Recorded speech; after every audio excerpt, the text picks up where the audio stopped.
Hello and welcome back to my high-tech, interactive, very technological studio, the whiteboard propped up in my front porch. So let's do an example of elimination. So here's the initial question: y plus 27 equals negative 5x squared plus 40x, and y plus 8x squared equals 40x. Again, a 2 by 2 system, both of them are quadratic, we see squares in each. To solve by elimination, the first thing you have to do is rewrite the question and line them up.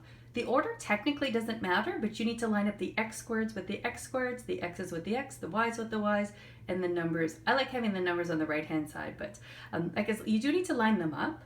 And then we can analyze. Are we adding them? Or are we subtracting? Remember, the goal is to eliminate. It's called solve by elimination. So after our next step, we need to eliminate a variable.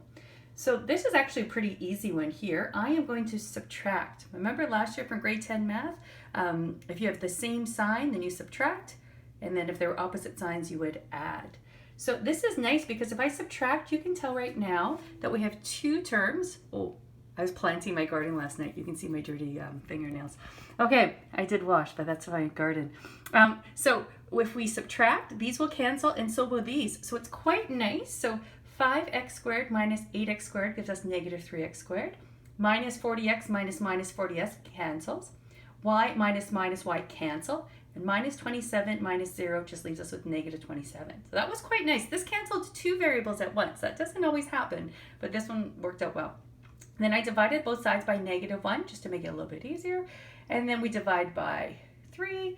And then we should realize we have two answers. That should be plus or minus 3. And now it's the same way we ended substitution. You just need to solve for the corresponding y value. Here's the fun part. You go back to the original and you choose one of the two equations.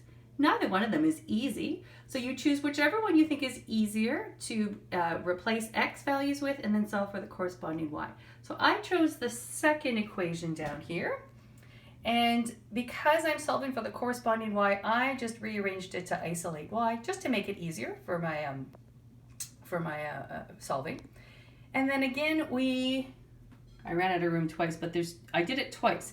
So first you replace it when the x values were plus 3. If my math was correct, hopefully that's 48. So that means one solution for this system is the point 348.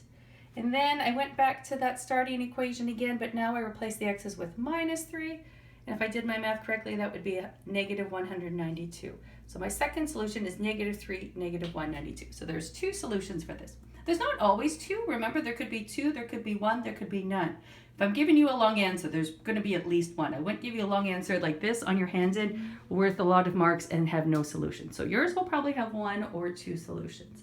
So again, hopefully that helps. This was meant to be interactive, but that's the best we can do. So good luck with these, and we will chat next Wednesday. I'll get things figured out by then. So have a good week.